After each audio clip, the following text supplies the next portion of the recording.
ఒక్కసారి కొమ్మూరి గోల్డ్ కి కాల్ చేయండి. తాకట్లో ఉన్న మీ బంగారాన్ని విడిపించి మార్కెట్ ప్రైస్ కి వాళ్ళు కొనుక్కుని మిగతా డబ్బులు మీకు ఇచ్చేస్తారు. అన్ని అడ్డంకాలు చేసి అడ్డంకాల పనులు చేసే పనులే గాని ఆయన మంచి పని చేద్దామని రాష్ట్రంలో 5 సంవత్సరాలు ఏది చేసి చచ్చాడు. గేదెలు కాసుకునేవాడు నయం వాడికంటే. కులం ఏదన్నా కానీ గాక వాళ్ళు రెడ్డులే వాళ్ళే అంటున్నారు. ఆ జగాన్ని ఈ జగం ఉండకూడదు, మన రాష్ట్రంలో ఈ జగం ఉండకూడదు, జగాన్ని తప్పించేసేయాలని వాళ్ళే చెబుతున్నారు. ఇక్కడ కాపురం పెట్టినా ఏ కాడికి దోసు దెంగే వ్యవహారాల్లో ఉంటాడు కానీ శుభ్రంగా అందరికీ చేద్దామనేది మనిషికి అసలు లేదు. జగన్ గారికే ఏమీ లేదు. అది అట్లాంటి వ్యవహారాలు ఏ కాడికి కొట్టుకోవటమా అని చంపుతామా ఇంకోని చంపుతామా. ఈ ప్రదేశంలో మనుషులు ఉంటారు అతని దగ్గర, అట్టా ఏలుతున్నాడు. వీళ్ళు కూడా సపోర్ట్ చేశారు మనకి. వాళ్ళు వాకౌట్ చేసిన వాళ్ళు ముగ్గురు వాకౌట్ చేస్తే ఏమైద్ది అక్కడ. పక్క రాష్ట్రాల వాళ్ళు కూడా చేశారుగా, ఢిల్లీలో పక్క రాష్ట్రాల వాళ్ళు కూడా చేశారుగా. ఆడి పని సాగదులే, సత్తాడు అట్టా ఆడవల్ల కాదు సాగదు, ఏదో చెబుతూ ఉంటాడు. అందరికి సంతోషంగానే ఉంది. రాష్ట్రం మొత్తం అంతా దేశం అంతా బాగానే ఉంది. పక్క దేశాల వాళ్ళకి కూడా బాగానే ఉంది. రాజధాని చేస్తాం. ఈ జగం అక్కడ చెబితే సరిపోయిద్దా లేకపోతే ఆడి మనుషులు చెబితే సరిపోయిద్దా? ఇవన్నీ జరగని పనులు రాజకీయంలో లేడు. జగం ఏ కాడికే దోపిడీలు దొంగలు ఎమ్మడి తిరుగుతాం తప్పితే ఒక రాజకీయంలో చేద్దాం అనేది లేదు. ప్రజలకు మంచి చేద్దాం, బాగా లేని వాళ్ళకి కూడా మంచి చేద్దామని లేదు. అందరం దోసి తింటాం ఎదవా. ఇక నమ్మరు, ఎవడు నమ్ముతాడు? ఆయనకి అవగాహన లోపమై ఉండొచ్చు. ఎందుకంటే ప్రతి దానికి జిల్లాకు కానివ్వండి, రాష్ట్రానికి కానివ్వండి, కేంద్రానికి కానివ్వండి హెడ్ క్వార్టర్ అనేది ఒకటి ఉండిద్ది. దాన్నే రాజధానిగా పిలవడం జరుగుతుంది. అక్కడి నుంచి ప్రభుత్వ యంత్రాంగం గాని మొత్తం టోటల్ వ్యవస్థ మొత్తం అక్కడి నుంచి పరిపాలన జరుగుతూ ఉంటది. ఆ మాత్రం అవగాహన లేని అతను మరి 5 ఏళ్లు ముఖ్యమంత్రిగా ఎలా చేసాడో నాకు అర్థం కావట్లేదు. పాపం అధికారులు ఎన్ని ఇబ్బందులు పడ్డారో ఇప్పుడు నాకు అర్థం అవుతుంది. ఇలాంటి పిచ్చి మెంటాలిటీ ఉన్నోడు పిచ్చి పిచ్చిగా మాట్లాడి రాజధాని అవసరం లేదు, రాజ్యాంగంలో రాసిందా అంటే ఆ మాత్రం అవగాహన లేని వ్యక్తిని నిజంగా ఏమనాలో కూడా నాకు అర్థం కావట్లేదు. పిచ్చి అని పట్టింది ఇతనికి. మావి గన్ను లేదంటే పెంట గన్ను ఏంటది. అలాగే నారా చంద్రబాబు నాయుడు గారు 100 సంవత్సరాలు పరిపాలించి అమరావతి రాజధానిగా అప్పుడు గతంలో బాగా వర్ధిల్లింది కాబట్టి, అది రాజులు రాజ్యాలు ఏలారు కాబట్టి అమరావతి పేరు ప్రకటించడం జరిగింది. దాన్ని కంటిన్యూ చేయడం పోయి ఏదేదో మాట్లాడతాడు. అసలు అమరావతి ఇక్కడ వద్దంటే అంతకుముందు 3 రాజధానులు అన్నాడు. తర్వాత ఏమో చేతగాగా ఇవన్నీ చేస్తా ఉంటాడు అన్నమాట. అంతమించి ఇంకొక విషయం చెప్తున్నా నేను. అమరావతి చట్టబద్ధత కల్పించింది కాబట్టి కేంద్ర గవర్నమెంట్, అది ప్రభుత్వం ప్రజల్లోకి బాగా వెళ్ళిపోయింది. దాన్ని ఎలా డైవర్ట్ చేయాలని చెప్పి అతను గతంలో చేశాడు. చిన్న గీత పక్కన పెద్ద గీత డైవర్ట్, రకరకాల పిచ్చి పిచ్చి ఆలోచన అన్నమాట. అతనికి ఇచ్చే సలహాదారులు ఎవరో గానీ నిజంగా అందరూ ఊస్తున్నారు, ఊతున్నారు అతని మొహం మీద. లోక కళ్యాణం కోసం మహర్షులు యజ్ఞాలు యాగాలు చేసేవాళ్ళు. రాక్షసులు ఏం చేసేవాళ్ళు, దాన్ని ఎలా చెడగొట్టాలని చెప్పి విశ్వ ప్రయత్నాలు చేసేవాడు. చివరికి ఏం జరిగింది, ఏదైతే మంచి కోరుకుంటామో అదే విజయం సాధిస్తుంది. ఆ రకంగా ఇలాంటి ఎప్పుడు మంచి పని చేసినా ఇలాంటి రాక్షసులు పుడతనే ఉంటారు. నరకాసురుని చంపేసి ఎలాగైతే దీపావళి చేసుకున్నామో ఈ రోజున జగన్మోహన్ రెడ్డి దించేసి అమరావతి రాజధాని చట్టబద్ధత కల్పించుకొని ఈ రోజున దీపావళి చేసుకున్నారు ఆంధ్రప్రదేశ్ రాష్ట్ర ప్రజలందరూ. దాన్ని చాలా మేము ఆనందంగా భావిస్తున్నాం. అలాంటి వ్యక్తుల మాటలు పరిగణలో తీసుకోవడం కూడా టైం వేస్ట్ అని చెప్పి సందర్భంగా తెలియజేస్తాం. ఆయనకి తెలుగు రాదు, ఇంగ్లీష్ రాదు, ఏం మాట్లాడడం కూడా తెలియదు. ఆయనకి ఏంటంటే మతిస్థిమితం లేదు. అంత ముందు ఏదో ఫారెన్ వెళ్ళి మందులు వాడేవాళ్ళు అన్నారు. మళ్ళీ ఇప్పుడు అధికారం పోగానే మతి భ్రమించి ఉంటది. కొద్దిగా ఆయన ఏదైనా మంచి మెంటల్ డాక్టర్ చూపించుకోవడం మంచిదని సందర్భంగా తెలియజేస్తాం. ఒక మంచి పరిపాలన దిశగా ఏదైనా ఒక మంచి నిర్ణయం దిశగా ఎవరైనా ముందుకు అడిగేస్తే ఎన్నో ఇబ్బందులు వస్తాయి. ఆ రోజున ఆంధ్రప్రదేశ్ రాష్ట్ర అవతరణ కోసం పొట్టి శ్రీరాములు ఎలా అయితే ప్రాణత్యాగం చేశారో అలాగే తెలంగాణ సపరేట్ తెలంగాణ కావాలని చెప్పి ఎంతో మంది విద్యార్థులు ప్రాణ బలికొన్నారు. అలాగే ఈ రోజున అమరావతి రాజధాని ప్రకటించడం ఎంతో మంది రైతులు ఎన్నో కష్టాలు. పాపం వాళ్ళని చూస్తే ఆడబెట్టలను కూడా చూడకుండా జుట్టు పట్టుకొని నేలకు ఈడ్చుకెళ్లి కొట్టియాల మీ కేసులు పెట్టి వేధించి మీరు భూములు ఇవ్వద్దని చెప్పి మచిలీపట్నంలో పోర్ట్ డెవలప్ చేయట్లేదా, దాని భూసేకరణ జరగలేదా, కృష్ణపట్నం పోర్టు డెవలప్ చేయట్లేదా, భోగాపురం ఎయిర్పోర్ట్ అంతర్జాతీయ విమానాశ్రయం చేయట్లేదా, ఇక్కడ అనంతపురంలో కియా పెట్టలేదా, పోలవరం పూర్తి చేయట్లేదా. ఆంధ్రప్రదేశ్ మొత్తం అభివృద్ధి రంగంలో ముందుకెళ్తుంది. కొత్తగా వీళ్ళేంటండి మావి గన్ను మచిలీపట్నం మామిడికాయ పట్నం పిచ్చి పిచ్చి మాటలు మాట్లాడి వీళ్ళకే వాళ్ళ నాయకుడికే క్లారిటీ లేదు, ఇంక వీళ్ళకేం క్లారిటీ ఉంటది. ఏదో బురద చల్లాలి, ఏదో రకం చెడగొట్టాలి దురుద్దేశంతో మాట్లాడుతూ ఉంటారు. మతి స్థిమితం లేని వ్యక్తి చేతిలో రాయి లాంటిది మావిగన్ అనేది, అంత మించి వేరే ఉద్దేశం ఉండదు. ఆయన మాట్లాడిన మాట మీరు చెప్పాలంటే ఆయన మరి ఏ విధంగా రాజకీయ నాయకుడు అయ్యాడో మాకైతే అర్థం కావట్లేదండి. మాలాంటి సామాన్యులకు కూడా రాజకీయం అనేది అర్థం అవుతుంది. మరి అతను ఒక ముఖ్యమంత్రి స్థాయి వ్యక్తి, ముఖ్యమంత్రిగా చేసిన వ్యక్తి ఈ రోజు రాజధాని అనే ప్రాంతం లేదు, రాజధాని అవసరం లేదు అని చెప్పి చెప్పడం అనేది హాస్యాస్పదమైన విషయం. అలాంటి వ్యక్తి మరి ఎందుకు ఆ విధంగా మాట్లాడుతున్నాడు ఏంటనేది ప్రజలు అందరూ కూడా గమనిస్తున్నారండి. ఈ రోజుల్లో ఎవరో గమనించకుండా ఏమీ లేదు. ఇదే రాజధాని లేకపోవడం ఏంటంటే ఇప్పుడు మనం చూస్తూ ఉంటే పక్కనున్న తెలంగాణకు హైదరాబాద్ అదే రాజధాని ఆర్థిక వనరులు తీసుకొచ్చేది హైదరాబాద్. బెంగళూరు అనేది కర్ణాటక రాష్ట్రం. బెంగళూరు మొత్తం ఆదాయ వనరు అంతా బెంగళూరు నుంచి వస్తుందంటే రాజధాని ఉండబట్టే కదండి. అలాగే చెన్నై గానీ కోల్కతా గానీ ఇవన్నీ కూడా రాజధానిలేనండి. ఇవన్నీ అదే ఆర్థిక వనరులు సమకూర్చేది ఆ ప్రాంతాలే. మరి ఆయన ఈ విధంగా ఎందుకు మాట్లాడుతాను అర్థం కాలేదు. రాజకీయం తెలిసిన వాళ్ళు కానీ అందరూ కూడా చాలా నవ్వుకుంటారండి. ఈ మావిగన్ అనేది వర్షం తీసుకొచ్చింది ఎందుకు తీసుకొచ్చాడండి? మరి అధికారంలో 5 సంవత్సరాలు ఉన్నాడు. ఆ లాస్ట్ 5 సంవత్సరాలు ఉన్నప్పుడు ఈ మావిగన్ అనేది గుర్తురాలేదు ఆయనకి. మచిలీపట్నం, విజయవాడ అంటాడు, గుంటూరు అని గన్ అంటే గన్ కల్చర్ తీసుకొచ్చి నా ఆలోచన ఉందేమో. నువ్వు అధికారంలో ఉన్నప్పుడు ఏం చేసావు? ఇప్పుడు వచ్చి నువ్వు మావిగన్ అని మాట్లాడతావు అనేది కరెక్ట్ కాదు.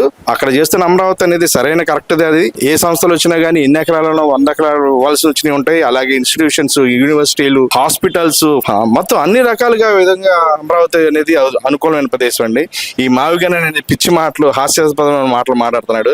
ఇతనికి మతి భ్రమించి మాట్లాడుతున్నాడు ఏంటో తెలియట్లేదండి. తెలుగుదేశం పార్టీ మరి చంద్రబాబు నాయుడు గారు అధికారంలోకి వచ్చిన తర్వాత ఏదైతే వాగ్దానాలు చేస్తూ అమరావతి ఉంటుంది మనకి రాజధాని అని చెప్పి, ఏకైక రాజధాని అని, అతనిలాగా 3 ముక్కలాట జగన్ లాగా మూడు రాజధానులు అని చెప్పి ఏ రోజు మాట్లాడింది సందర్భం లేదు. ఆయన వచ్చిన సందర్భంలో మా అందరికీ కూడా చాలా సంతోషకరంగా ఆయన చెప్పిన విషయాలు మేము గమనించామండి. రేపు రాజధాని విషయంలో ఆయన ఎంత క్లారిటీగా ఉన్నారో రాజ్యసభలోను చట్టసభలో బిల్లు పెట్టారు, అది కూడా పాస్ అయిపోయింది.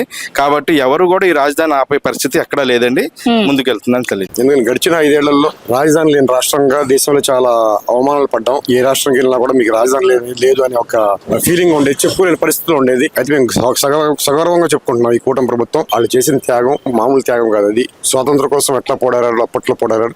రాజధాని కోసం వాళ్ళు రైతులు ఇచ్చి స్వయంగా భూములు ఇచ్చి వాళ్ళు ఏం ఆశించకుండా భూములు ఇచ్చారు. వాళ్ళకి ఎంత అవమానం చేశారంటే శత్రువులు కూడా చేయరండి, అంత అవమానం చేశారు. వాళ్ళు ఆడవాళ్ళ గురించి కానీ పిల్లల గురించి చాలా చీప్ గా మాట్లాడతా. తిరుపతి మహాపదవి అమరావతి టు తిరుపతి చేసినప్పుడు కూడా చాలా అవమానాలను కొడతాం, దాడులు చేస్తాం, చాలా చేశారు. వాళ్ళందరి యొక్క బాధ మొత్తం అంతా ఈ రాజధాని పార్లమెంట్ లో ఆమోదిస్తూ వాళ్ళు చాలా హ్యాపీ ఫీల్ అయ్యారు. అందరికీ గర్వకారణం అయిన రోజు ఇది. మా ఇళ్లలో కానీ క్యాండిల్ పెట్టుకుని మేము పూర్తి సంఘీభావం తెలియజేశాం ఈ అమరావతి రాజధాని గురించి. మేము కూడా నిన్న ఊరు మొత్తం తిరిగి ప్రచారంలో చేశాం. రాజధాని అమరావతి ప్రకటించారు, దాన్ని చట్టబద్ధ చేశారని చెప్పి గర్వంగా చెప్పుకున్నాం. పోయిన గవర్నమెంట్ ఈ గవర్నమెంట్ వాళ్ళు చేస్తున్నారు, వీళ్ళకి ఆ క్రెడిట్ మొత్తం వీళ్ళకి పోద్దని ఒక దీంతో కొత్త అంటే పిచ్చెక్కిన మాటలు మాట్లాడు ప్రతిపక్ష నాయకుడు. అంటే ప్రతిపక్షం కూడా లేదు ఆయనకి. మావిగన్ అని ఇంకో రకరకాల మాటలు పిచ్చెక్కి మాట్లాడుతున్నాడు. జనాలు కూడా దాన్ని చీదరించుకుంటున్నారండి వాళ్ళని. అది కూటమి ప్రభుత్వం చేసింది చాలా మంచి పని అని చెప్పి అందరూ హర్షం వ్యక్తం చేస్తున్నారు. చంద్రబాబు గారికి జగన్మోహన్ రెడ్డి చెప్పాల్సిన అవసరం లేదండి. ప్లాన్ బి ప్లానింగ్ డెవలప్మెంట్ గురించి ఆయన డెవలప్మెంట్ ఇప్పుడు కూడా మన రాజధానిలో కానీ విశాఖపట్నంలో కానీ ఇటు కర్నూలు కానీ అన్ని చోట్ల కూడా పూర్తి స్థాయిలో డెవలప్మెంట్. మచిలీపట్నం దీంట్లో కల్పన పర్లేదండి. ఆల్రెడీ మచిలీపట్నం ఫోర్టు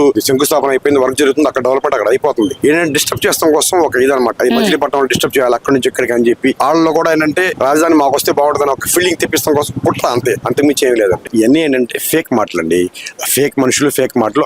వాళ్ళ మాటలు నమ్మే పరిస్థితి ఎవరికి ప్రజల్లో లేదు, అసలు ఆ పరిస్థితి ఏమి లేదు. ఆయన ఏంటంటే ఒక డిప్రెషన్ లోకి వెళ్ళిపోయి ఆయన నోటికి ఇచ్చింది మాట్లాడాలి, అంతేగాని దీని గురించి పట్టించాల్సిన భయం లేదు. నిజంగా జగన్ గారి ప్రెస్ మీట్ చూస్తుంటే మాకేమనిపిస్తుంది అంటే సామాన్య ప్రజలుగా ఆయనకి పూర్తిగా మతి భ్రమించి అసలు ఆయన కాన్షియస్ లో ఉన్నారా? అసలు రాజధాని లేని రాష్ట్రం ఏంటండి? అంటే తలకాయ లేని మనిషి ఉంటాడా? ఒకటే సూటి ప్రశ్న. తలకాయ లేని మనిషి ఎలా ఉండడో అలాగే రాష్ట్రానికి రాజధాని లేకపోతే పరిపాలన ఎక్కడి నుంచి చేస్తారు? రాజధాని అనేది లేకపోతే ఆయనకి అసలు అది చాలా చిన్న క్వశ్చన్.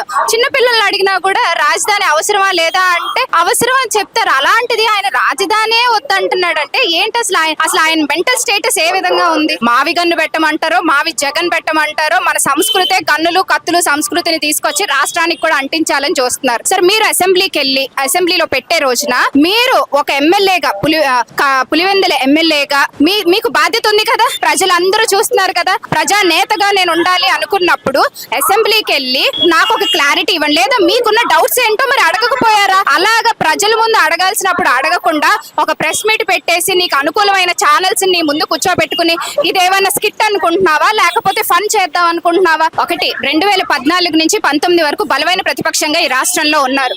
ఆ రోజున అసెంబ్లీ సాక్షిగా నేను అమరావతికి నేను సపోర్ట్ చేస్తున్నాను, అమరావతి రాజధానిగా నేను ఒప్పుకుంటున్నాను అని చెప్పారు. ఆ రోజు ఒక మాట చెప్పారు.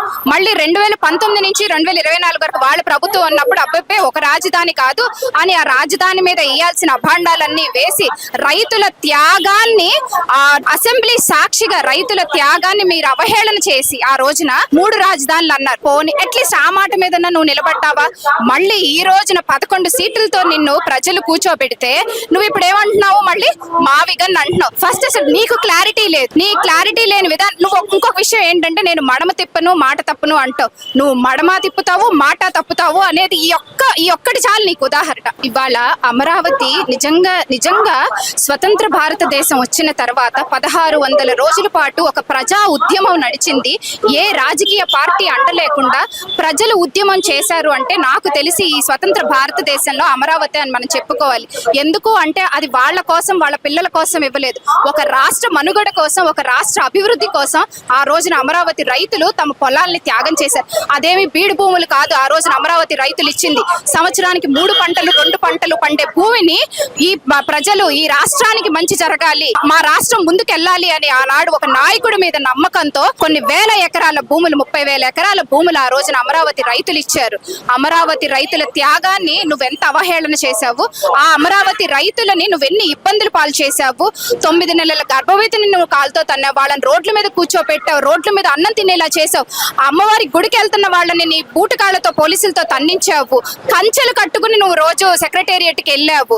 ఎందుకు నీకంత భయం? ఆ ప్రజలు ఓటేస్తేనే నువ్వు ఆ రోజున ముఖ్యమంత్రికి ఉన్నావు అనే విషయాన్ని నువ్వు మర్చిపోయి అమరావతి రైతులని, అమరావతి మహిళని అనరాని మాటలు, వాళ్ళని క్యారెక్టర్ అసాసినేషన్ కూడా చేశారు ఈ జగన్మోహన్ రెడ్డి ప్రభుత్వం. ఈ జగన్మోహన్ రెడ్డికి ఇంకా ఆ పిచ్చి, ఆ మతి భ్రమించటం, ఆ పిచ్చి పరాకాష్ఠకి చేరిపోయి మళ్ళీ నేను వస్తా ఒకటే, ఇవాళ అమరావతి రాజధానిగా ఉండాలి అనేది ఒక కూటమి ప్రభుత్వం అంటే Telugu Desam party, Janasena party, Bharatiya Janata party మాత్రమే మద్దతు ఇస్తే జరగలేదు. ఆయనకి ఏమన్నా కొంచెం స్పృహ ఉండి కొంచెం నాలెడ్జ్ అనేది ఉంటే లోక్సభలో, రాజ్యసభలో ఈ 3 పార్టీలు కాకుండా 40 పార్టీలు ఏక కంఠంతో ఈ ఆంధ్రప్రదేశ్ కి అమరావతి అనేది రాజధానిగా ఉండాలి అని చెప్పి దాని చట్టబద్ధం తీసుకొచ్చారు. అంటే నువ్వు 40 పార్టీలు చేసిన దేశం మొత్తం కూడా అమరావతి రాజధానిగా ఉండాలన్న దాన్ని నువ్వేం చేస్తావు? అది నీ తరం. అసలు ఇక్కడ ఈ రాష్ట్రంలో నువ్వు మళ్ళీ ముఖ్యమంత్రి అయ్యే ఛాన్సే లేదు. నువ్వు 1 టైం సీఎం, నువ్వు 1 టైం ఛాన్స్ అడిగావు. సో నువ్వు 1 టైం సీఎం ఈ ఆంధ్రప్రదేశ్.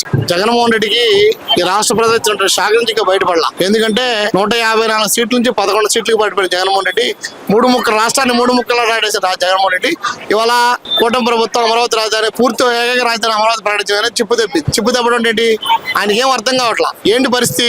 మావి గారు అంటాడు, లేకపోతే ఏదో అంటాడు, ఇలా పడితే మాట. జనానికి అర్థమయ్యే భాష మాటమని చెప్పండి. జనానికి అమరావతి ఏ రాజధాని? ఆంధ్ర రాష్ట్రానికి ఏ రాజధాని? మావి గారు ఏంటి? బందర, విజయవాడ కలిపి చెప్పమంటాడు. మరి ఎక్కడ చోటు పెట్టమని చెప్పాలి కదా. అది ఇప్పుడు దాకా నువ్వు అమరావతి నువ్వు ఉన్నావు, అసెంబ్లీ తీర్మానం చేసి నువ్వు ఉన్నావుగా. అంటే మా లోకేష్ బాబు చెప్పిన క్రెడిట్ చోటు లక్షణం ఉంది. ఏ క్రెడిట్ ఎవరికి రాకూడదు. జగన్మోహన్ రెడ్డి తప్ప ఎవడు పెద్దడు కాకూడదు. జగన్మోహన్ రెడ్డి తప్ప రాష్ట్రం సర్వనాథ జగన్మోహన్ రెడ్డి, ఉద్యోగాలు లేకుండా చేసి జగన్మోహన్ రెడ్డి, రాష్ట్ర రాజధానితో 3 ముక్కలు రాడేసి నాయకుడు జగన్మోహన్ రెడ్డి. ఇన్ని ఇబ్బందులు పెట్టి జగన్మోహన్ రెడ్డి మావి గారు అంటే ఏది పడితే మాట్లాడు. జగన్మోహన్ రెడ్డి మానసిక రోగం ఉందని ప్రజలందరూ అనుకుంటారు. ఎందుకంటే ఒక మాట మీద నిలబడే లక్షణం ఆ పార్టీకి లేదు. జనం వచ్చిన షాకింగ్ బయటకు రాలా. 2029లో కూడా బయటకు వస్తారో తెలియదు. కాబట్టి మారాలి జగన్మోహన్ రెడ్డి. ప్రజలు చెప్తా ఉన్నారు. అంటే ఒక మాట చెప్తారు, జగన్మోహన్ రెడ్డి తల్లికి చెల్లికి అన్నం పడ్డ జగన్మోహన్ రెడ్డికి రాష్ట్రపతి గురించి మాట హక్కు లేదు. నువ్వు 5 సంవత్సరాలు ముఖ్యమంత్రి ఉన్నావు కదా, నువ్వేం చేసావు? అప్పుడు మావి గారిని గుర్తురాలేదా? 3 రాజధానులు ఉన్నావు అప్పుడు. ఇప్పుడు మావి గారిని కావాలా? నువ్వు అధికారంలో 3 రాజధానులు కావాలి, వేరే వాళ్ళ అధికారం మావి గారిని కావాలా? కాబట్టి దీన్ని బట్టి జగన్మోహన్ రెడ్డి స్పష్టమైన అవగాహన లేదని, ఆరోగ్యం బాగలేదని, మైండ్ దెబ్బదని అర్థమవుతుంది. మధ్యలో 2014 నుంచి 19 వరకు ఇదే రాజధాని అన్నారు. ఆ తర్వాత 19 నుంచి 23 వరకు, 24 వరకు వేరే 3 రాజధానులు అన్నారు. కానీ ఇవాళ ఆంధ్రప్రదేశ్ ప్రజలందరికీ ఒకే రాజధాని, అది ఇక ఉత్తరోత్తర మారవకుండా ఉండేటటువంటి అమరావతి రాజధానిగా రావడం ఆంధ్ర ప్రజల గుర్తింపు అనేది ఉండాలి. అలా గుర్తింపుకి ఇది శాశ్వత రాజధానిగా ఉండాలని చెప్పి ప్రతి తెలుగువాడు, దట్టు ప్రతి ఆంధ్రుడు కూడా కోరుకుంటాడని చెప్పేది నా అభిప్రాయం. పోరాటం చేసిన ఫలితం వచ్చినాడు. ఆ పోరాటం చేసిన వాళ్ళు అనుభవించేదే కాకుండా ఆ పోరాటంలో అసూలు బాసినటువంటి కుటుంబాల వాళ్ళు కూడా చాలా ఆనందపడతారు. ఎందుకంటే తమ పిల్లలు గాని పెద్దలు గాని తమ వాళ్ళు చేసినటువంటి త్యాగానికి ప్రతిఫలం దక్కింది.